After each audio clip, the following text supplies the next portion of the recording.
Hello, everybody, and welcome back to the Lessons from Leaders podcast. My guest today, Mark Casper, so grateful to have him. He is a Marine Corps veteran, spent over 30 years as an IT professional, and he's now building a nonprofit, Tech for Troops, where he's president and CEO.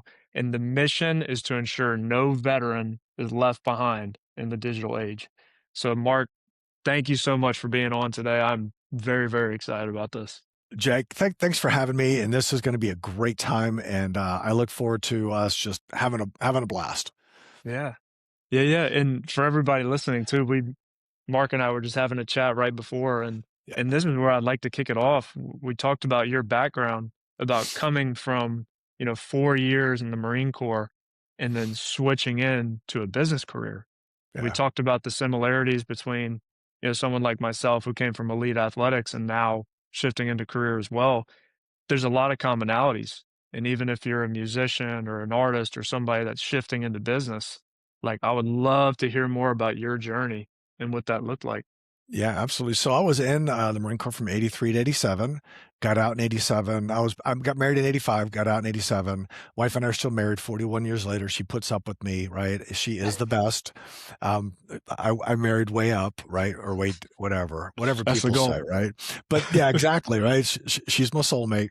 And when I got out, I thought like I had the tiger by the tail. I'm a Marine, right? I know everything. I can do anything. And come to find out, I knew about that percent is either 0 to 1, probably 0 in my respect, that I could survive in the civilian world. And I had a daughter at 88, I had a daughter at 90, and I was struggling bad. Said, I got to get a college degree.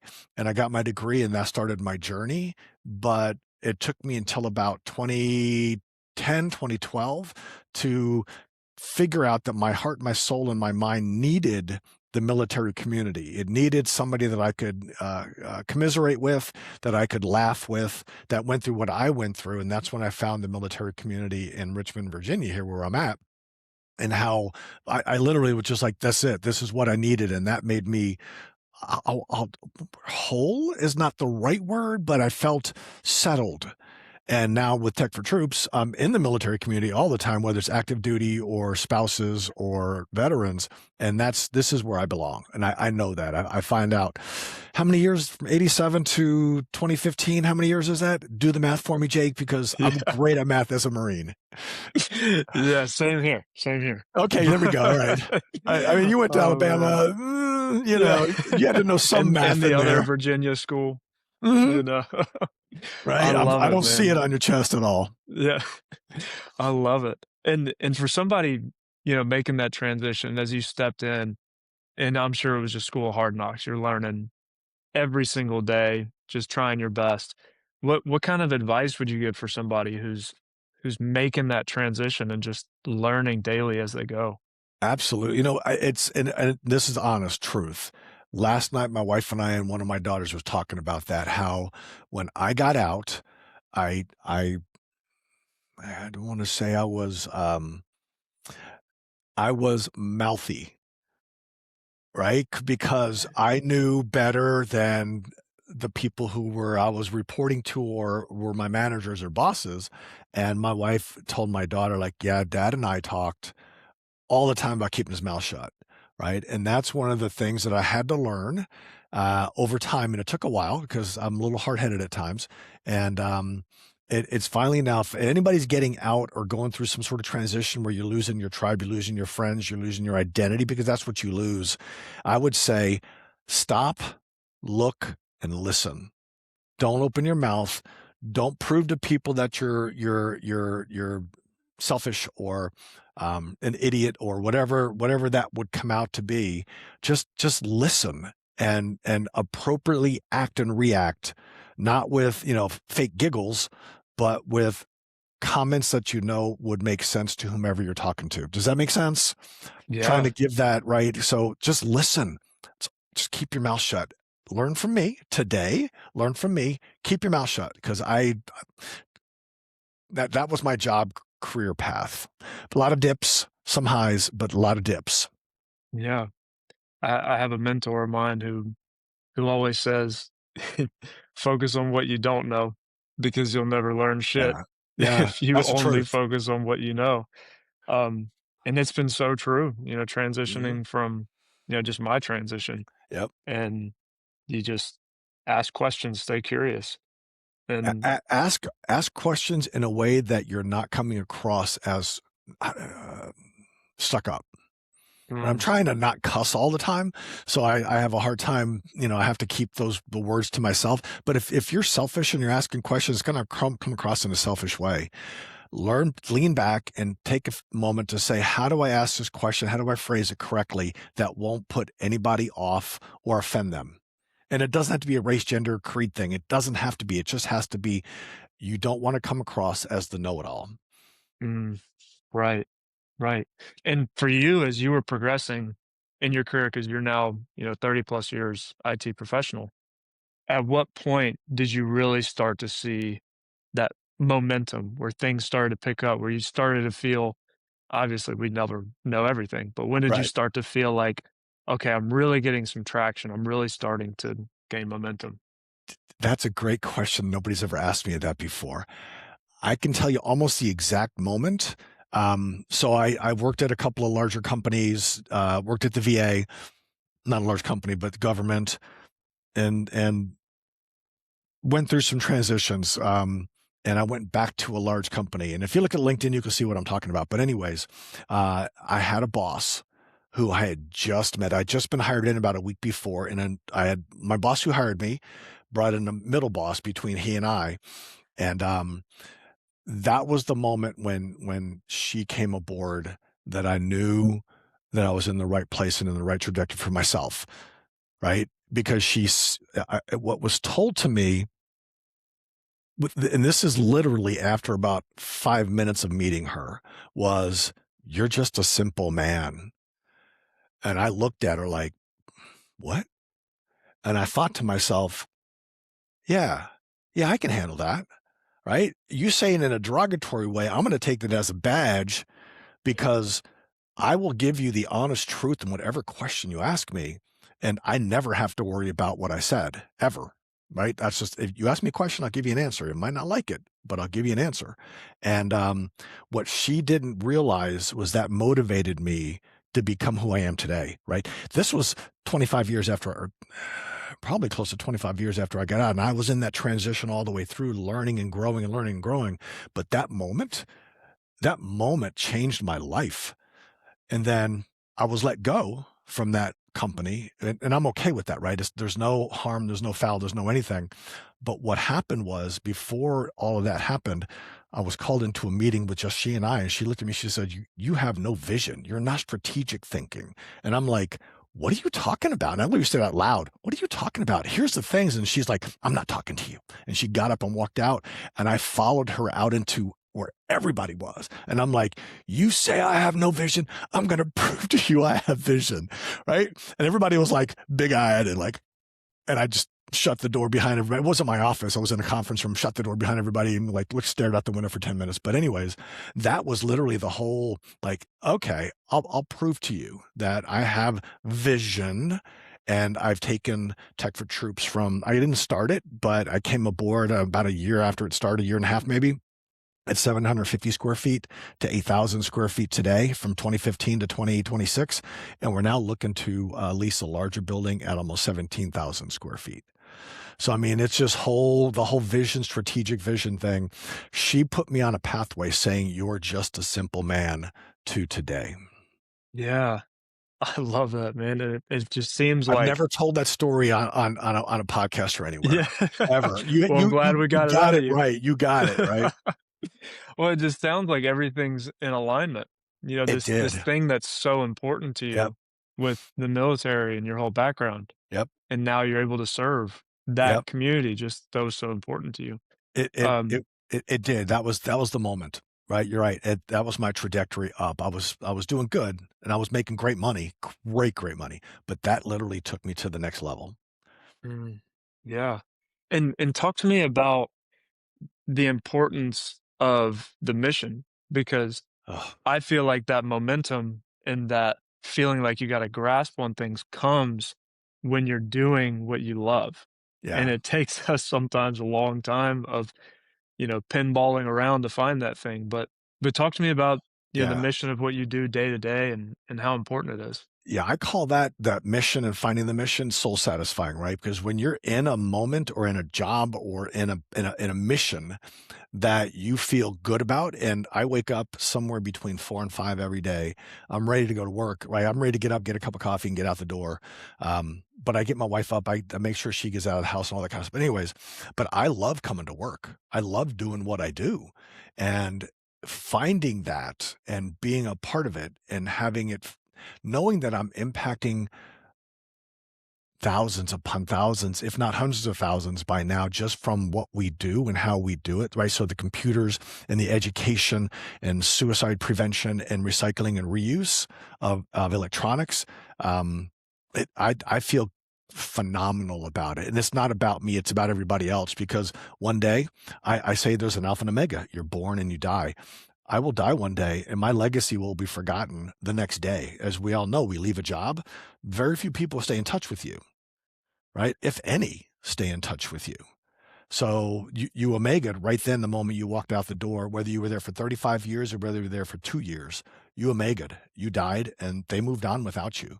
So when I die, if I'm in Tech for Troops gear and I'm, there's a mega moment and that's it. They're leaving me behind. So my legacy is everybody out there that is being impacted by what we do. Mhm. Yeah, that is amazing, and I'm sure it shows up in every event that you have. Because I know y'all have the golf tournament, these different things in the community, Yeah. like, how does all that go? Because 'Cause I'm sure you just show up with the same energy every time. Uh, we just had our inaugural bourbon and cigars event. So I don't drink, I don't smoke, but it was an amazing, amazing event. And yeah, I mean, leading up to that, our goal for every event that we do at Tech for Troops has to be top notch. It can't be I'm going to come in and half-ass it, right? I just can't for any part of it. And we went all out for this one, and we go all out for our golf tournaments. And it's just going to be and then no matter what, no matter where I'm at, if I'm in a Tech for Troops mode, if I'm in the mindset, right, I can go to the grocery store and not be in Tech for Troops mode. But if I'm at work or somebody approaches me at the grocery store, I have to switch gears immediately and become Mr. Tech for Troops. And that's what I do. So when we do events or and I'm meeting people, I have to be happy. I have to be positive. Negativity is not allowed to creep into what I do. And that's for everybody, that every way I talk to about Tech for Troops, because what I want them to take away from who I am is that this is a phenomenal organization. We run it as a for-profit business, even though we're a nonprofit, meaning we don't want to be in the red at the end of the year like anybody else does. And I want to be able to pay my folks a goodly salary, right? Being a nonprofit, everybody says overhead, overhead, overhead. Oh, stories on that could be hair raising. But anyways, you just do what you have to do to make people feel good about themselves so they want to support you. Or actually Mhm. your mission. It's not me, it's my mission. Because I've had folks tell me, you're Mr. Tech for Troops. You're the reason why I support you. And I'm like, you know what I want you to do is support my mission, because I'll be dead one day, or something's gonna happen. And I want you to come back for the mission, not because of me. And they're like, yeah, I get you, but I love you. And I'm like, I get it, but you have to support the mission, Mhm. right? Yeah, Because I'll be gone one day and I want you to have support. yeah, and I feel like that there's a great lesson in that because I feel like it's the same for military and for us in athletics. We always Yep. said, no matter what you're feeling when you wake up, no matter what mood you're in, you better come ready to train or ready to compete. It's kind of like that state change. Yep. It really doesn't matter. You just kind of have to show up, compartmentalize, get it done. And I'm sure it was the same in military. Yep. And for you now, can you talk to people about how you built that? How you built showing up positively, no matter how you wake up, this is what Yeah. we're gonna do. Can you talk about that? Because I feel like it's sometimes lost, but it's such an important lesson. I talk to other nonprofit folks, whether it's in tech or outside of tech, and what I think they fail to grasp is that, yeah, you can be the smartest math person in the world and you have a grasp on the budget and you can do Excel sheets and do all these crazy calculations and things. That's all great. But the people who meet you are the ones who are going to be giving you donations or funding or their time, i.e. volunteering, and they have to believe in you. And yeah, I have my down days. Everybody does. But as soon as I get out of my car, as soon as something happens, as soon as that moment is there that I need to be up, then I am up. And it's not I don't want to say I trained myself that way. I just believe that customer service, exceptional customer service, is the only way to be when you're serving the public in any way, right? So if you're an accountant and you're sitting back in an office, you might not have to be customer service oriented in that way, right? Up all the time. But for me, when I walk out my house door, I have to be ready to go. And that's whether I'm going to the gas station and somebody says, "Hey," which has happened. They're like, "I see the thing. What do y'all do?" And I'm like, "Oh, this is what we do." And it's usually a Marine that comes up and goes, "I see the Marine Corps sticker and the Tech for Troops. What do you do?" And I'm like, "Oh, brother." Right. And you just have to turn on no matter how you're feeling, no matter how you're dressed, because you should look good and you should be branded as well for your job. And I don't know how I got that. It just, I believe in customer service, exceptional customer service, and people come back for that. Yeah. Yeah. And I feel like it's, on the business side of the nonprofit world, it seems like you're just doing an amazing job with the customer service, with the fundraising. So can you talk to me a little bit about that process of bringing in donors or just pulling people into the mission? Like what does that look like for you? Yeah. So, I mean, I can give a couple of examples on that. So, pulling people in is so we have an 8,000 square foot footprint right now, right? We're in a 35,000 square foot building and there's other tenants here, but we have 8,000 of that. And everybody I meet. So, Jake, if you were close by, I would say, "Jake, come in and see the place. You don't understand what we do until you see what Tech for Troops does, physically does." And I've had, and this is not a political thing. We are nonpartisan, non-political whatsoever, but Governor Spanberger in, Senator Warner in, Whitman in, Governor Youngkin's wife came in, and then the breadth of House delegates and senators from Virginia in. I mean, just tremendous amounts of quote famous people, right? And I always look at them and say, it's not what you thought it was it? And they're like, "No, you do so much. It's so amazing." And I'm like, that's how you get them in. That's how you get sponsors. That's how you get funding. That's how you get supporters, is saying, for me, come in and see what we do, because it's not what you think. And I've had enough people, probably a lot over the last 11 years, say, "I thought you were this little tiny place and put out like 3 or 4 computers a year." And I'm like, "Nope." Like last year was 1,907 across the United States. Mhm. That's what we did. And every one of those vets plus others has access to 10,000 free classes online, from Python coding to AI to entrepreneurship, business entrepreneurship, to you name it. Just keep going, right? It just keeps going up for 10,000 classes. I said, this is what we're trying to do, is elevate every one of my brothers and sisters, whether they already have a master's degree and they need something different on a certificate, or they don't know how to turn on a computer, to get them up to where they want to get a job. Right. And Mhm. and that's how we get the sponsors in, is showing folks what we do and how we do it. That's the initial. But I've also had folks come through who took the tour, love what we do with I don't want to call them, they're very wealthy. They're very well off. And there's not one of them. And there's been a couple, and they say, "What do you want?" And I said, "I don't want anything." And they're like bigly eyed, right? They're like, "What?" And I'm like, "No, I want a relationship. So when I do need something, I can come to you and say, 'Would you please support us?'" And they're all like, Mhm. "Well, that makes sense, right?" Because sure, I'd love to say, "Give me $1 million." And they go, "I'll give you 100." Well, okay, I could be dumb and say yes, but no, I want to be able to come to you and say, "Here's why I need $1 million. It might be 3 years later, but here's why. And can you make that happen?" Well, I told you I'd support you.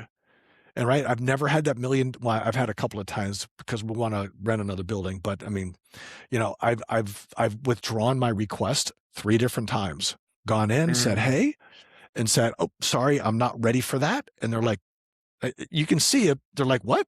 And I'm like, "I don't want you to spend your money just because I want you to spend your money. That is your money. That's not my money.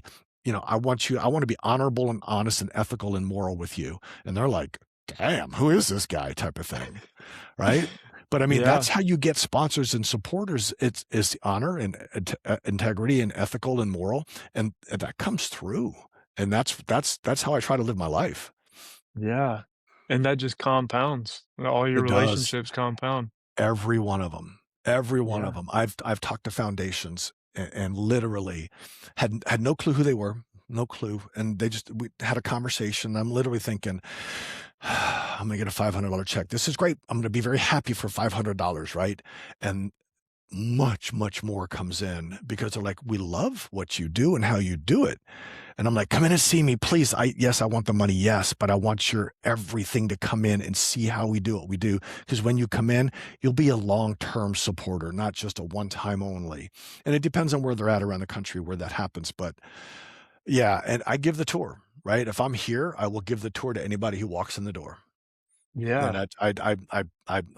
Yeah. pump it up for Tech for Truth, but the visual part of what we do as well, the training room and the bunker for suicide prevention, my museum and how we do our data destruction, it honestly, it sells itself because of Mm. how it looks, what it does, and people it can envision it working and happening right then and there. Yeah. I feel like that's such another powerful lesson is taking yourself out of the equation in whatever you're building. Yeah.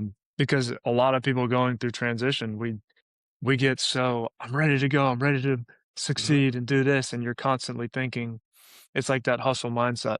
And Yeah. I've Oh, been, yeah. an example of it coming out and transitioning. But once you take the long term vision, I feel like everything starts to change and the way you operate changes, your organization Yeah. changes. Yeah.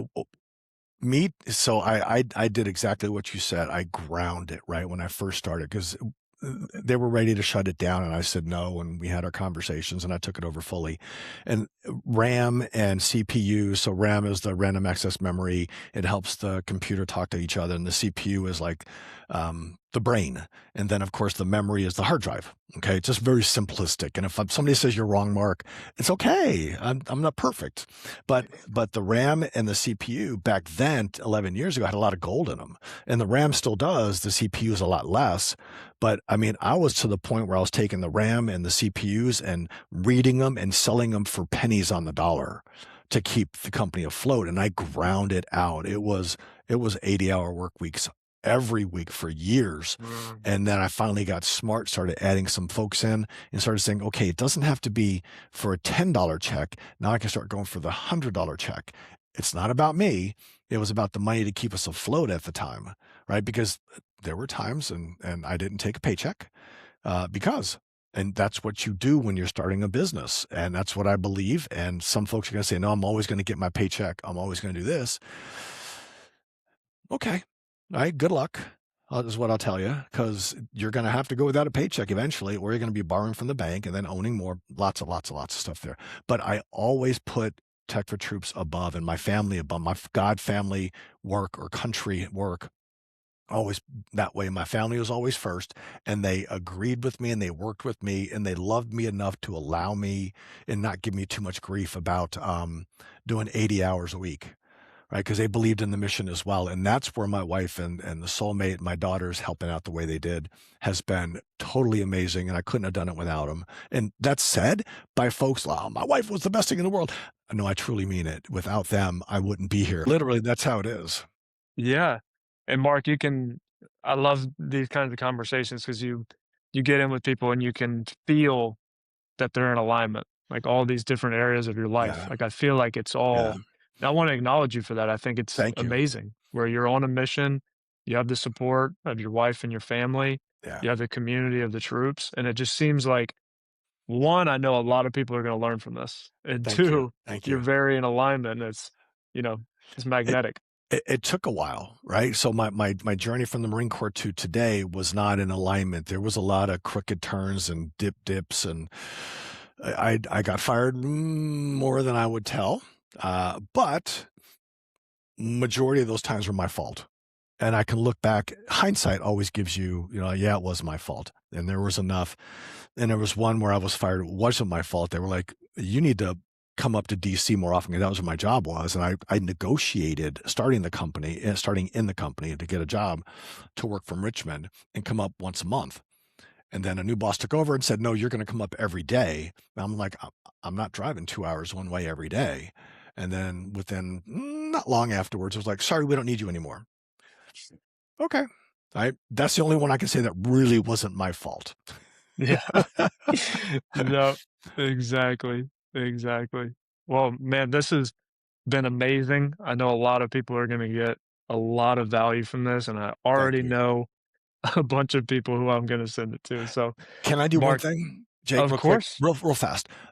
We have 4 programs. We actually have 5 programs, but the 5th one is anyways, first one is guaranteed data destruction, y'all. If you have a computer or you have computers, we'd love to receive them anywhere around the country. If you have a warehouse full or you have a closet full, let us know. Second thing we do is suicide prevention for veterans around 17 to 22 a day commit suicide. We're creating bunker safe spaces across the nation for that. I think we have 5 right now, maybe 6 right now across the nation. We're going to do more. Next thing we do is reuse and recycling the IT equipment that we get. We do something with it and keep it out of the landfill, the light steel, the gold, and all that other kind of stuff, right? So we either refurbish it for vets or we can recycle it or resell it. We get in like audio cabinets, full audio cabinets full of the gear. I can't really give that to a vet, so we sell it to help fund ourselves. Those kinds of things. And then the last thing we do is it's called mission support, and we have special needs folks who come in and they volunteer for us, get them out of the house. They become part of our tribe, our community here at Tech for Troops.